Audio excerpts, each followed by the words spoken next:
في أخبار الطقس، تساقطات ثلجية وطقس بارد ورياح قوية مرتقبة ابتداء من يوم غد وإلى غاية يوم السبت المقبل بعدد من مناطق المملكة. معطيات أوفى عن توقعات الطقس خلال الأيام القادمة يمدنا بها الحسيني عبد مسؤول التواصل بالمديرية العامة للأرصاد الجوية الوطنية.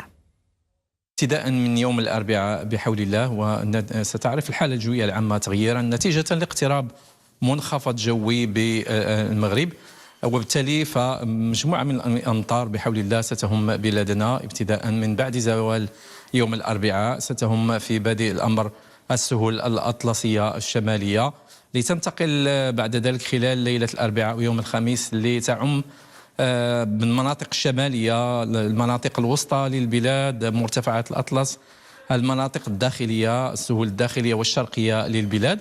وهذه الأمطار ستكون كذلك معتدلة إلى قوية، خصوصا في مناطق سوس وكذلك مناطق الحوز، كذلك الشياض ما عبدة وبعض المناطق السواحل الأطلسية الشمالية.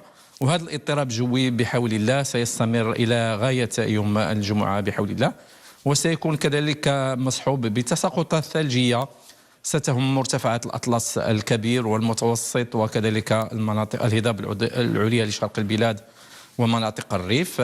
كما ستعرف درجة الحرارة بعد الانخفاض، وهذا بحول الله الاضطراب الجوي كذلك سيكون مصحوب برياح معتدلة إلى قوية بالسهول الأطلسية الشمالية وكذلك المناطق الشرقية للبلاد. وبيوم نهاية الأسبوع بحول الله سيكون الطقس متغير مع احتمال بعض الأمطار بشمال ووسط البلاد. فاز العالم المغربي